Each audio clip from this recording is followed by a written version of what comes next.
C'est un texte, effectivement, qui préparait bien avant la publication de l'amendement et articles et paragraphes qui traitaient effectivement du Conseil électoral permanent et implication assemblée anachronique par rapport à la nouvelle.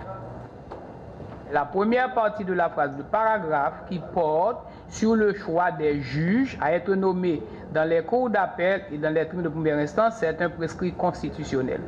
Ça doit être maintenu dans le texte. Les collectivités territoriales, à travers leurs assemblées, ont un rôle important à jouer dans la désignation des membres du système judiciaire.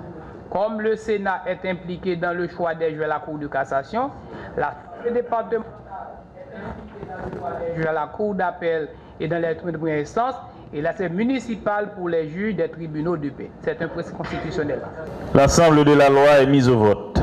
Ceux qui sont pour, l'ensemble de la loi est mise au vote. Ceux qui sont pour, levez la main s'il vous plaît.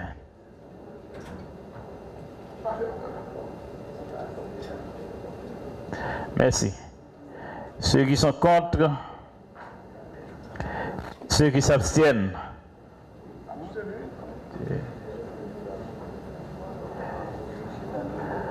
D'accord, merci. 3 abstentions.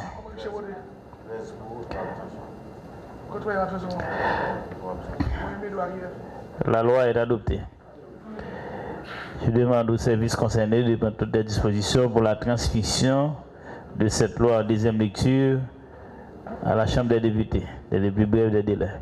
Je remercie les collègues, je remercie le bureau, je remercie le personnel du Parlement, je remercie la presse présente avec nous.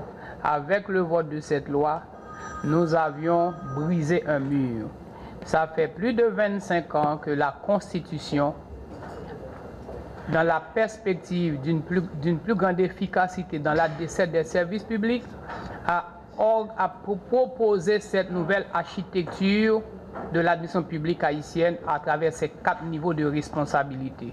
25 ans après, ce Sénat a eu le courage de doter les collectivités territoriales de ce premier pas.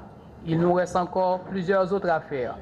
Il nous faut une loi portant organisation et fonctionnement des communes, une nouvelle portant organisation et fonctionnement des sections communales, une nouvelle portant organisation et fonctionnement des départements. Avec ces 4 lois, nous aurons effectivement et définitivement doté les collectivités territoriales de cet instrument indispensable permettant leur bon fonctionnement et renforcer ce qu'il convient d'appeler la démocratie de proximité. Je vous remercie et assurer le développement local.